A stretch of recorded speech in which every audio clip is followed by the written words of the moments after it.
I said, wait till they happen. Like, when I don't miss me, Abby. Wait, don't miss me. Ha! To God, if you tell me say you don't miss me, now fight to talk out. You miss me. No, tell you miss me. Talk out. Talk out. If you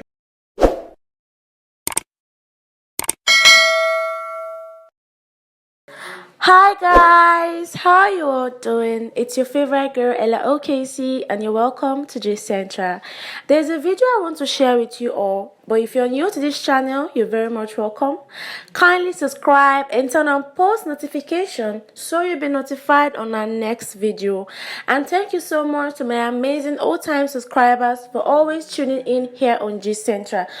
I'm not going to do the talking stage. I'm going to let you all watch this video. And guys, don't forget to drop your comments below. Don't forget to give this video a thumbs up. Don't forget to share. God bless you. So I have this wonderful story that I would love to share with you guys. Okay, I hope you love it. It's actually an ongoing story, so I hope you enjoy it. Now it's about a guy named Patrick and his wife Jane. Together they have two kids, two girls named Linda and Annie.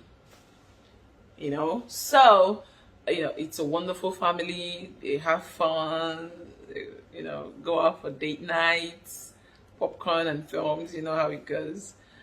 And then the tragedy struck, and the guy lost all his money in his business. He had a business deal and it went bad, and that was it. So he became so broke, he became so poor. Now the responsibility of the house now fell on the wife, Jane. She shouldered it for 10 good years, and at that point she was fed up. She couldn't go on anymore because the guy became the wife and she the husband. And most times it's easier for a guy to take care of the family. Once he falls on the wife, that's where the problem is.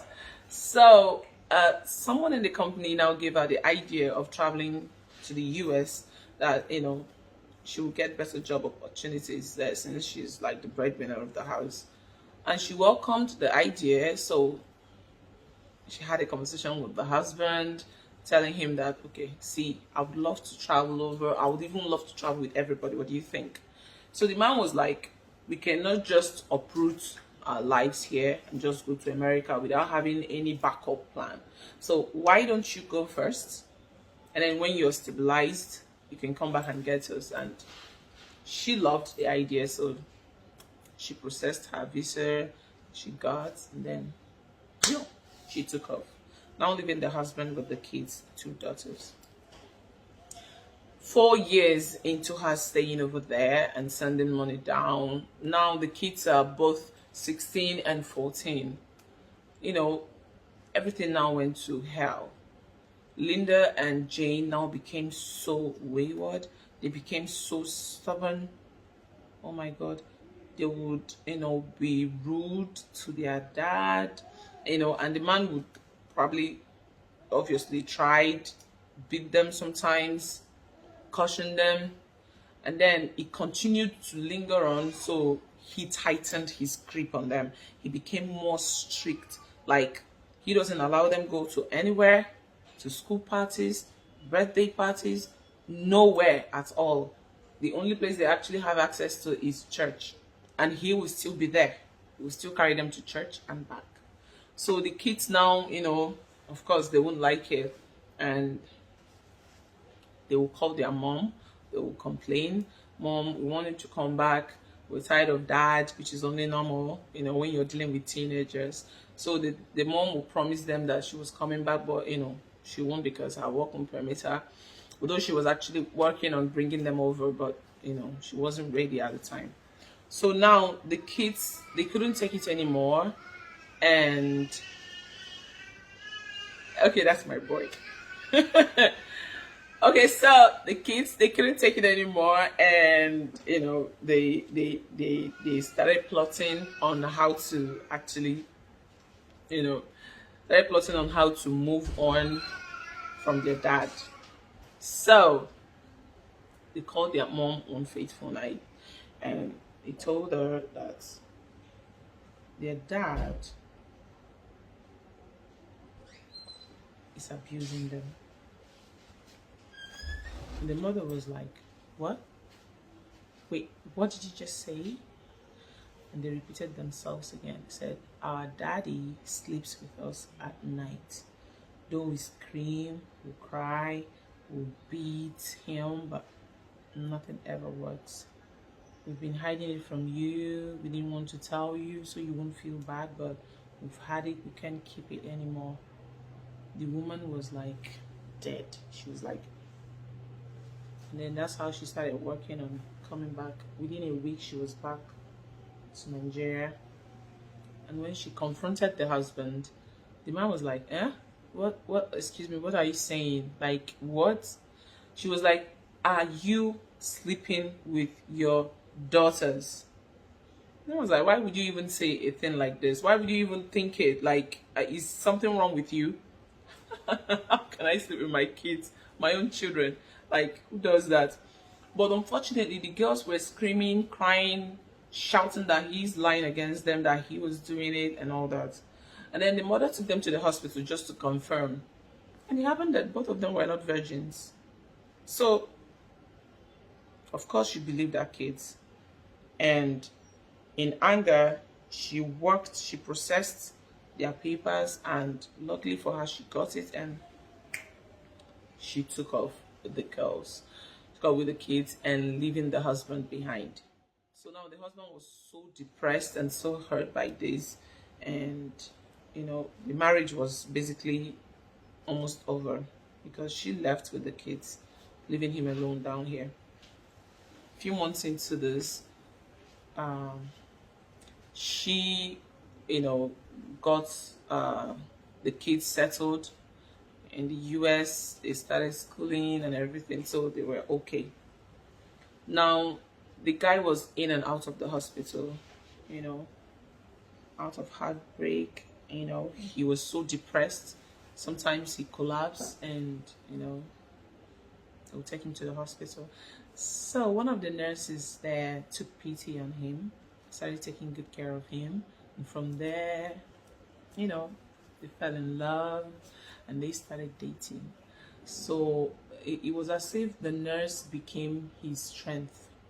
The nurse became his backbone, and from there he drew the strength that he needed to move on with his life. And the moment he was back on his feet, he married her. That was after a year the whole thing happened. He was married. So the wife couldn't understand when she heard that the husband is married to someone else. She was like, "What? Like, how dare him? Like, how dare you marry someone else after the atrocity you committed on your kids? Wait, instead of you to come back and apologize, call people to beg her, to beg the daughters to forgive you and probably take you back, you have the audacity to go and marry someone else. You had the guts to marry someone else." So she was so upset. Then from upset, slowly she went into depression because somehow she still loves the guy.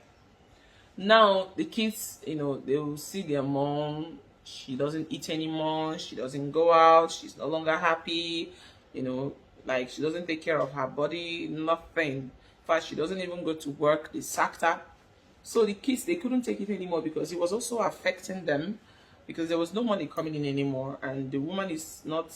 It doesn't look like she's gonna go back to work anytime soon. So they called their mom one fateful evening, said, "Mom, we'd love to have a conversation with you." So the mom was like, "What? I'm actually not in the mood." They were like, "Mom, I think you would love to hear this."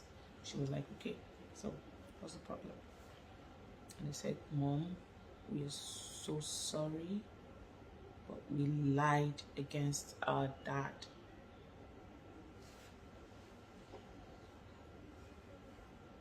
And she was like, "Wait, sorry, I didn't get that. What are you trying to say?" And they were like, "We lied against our dad. He did not rape us. we just needed to leave the house. And you weren't coming back home, so the only option was to lie against him, so you would come back home and take us. And we also had to say something very, very horrible for you to be able to come back and take us. And that was exactly what you did. But now we see you're hurt. Now we see it's hurting you that he's married to someone else, and you still love him, and you just decided to come clean. So we're so sorry. You just have to forgive us. And the mom was like she was in shock. First of all, she was like, what? Like, you guys can do this? And then at the same time, she was so ashamed of herself for not believing her husband. She was so, excuse me please.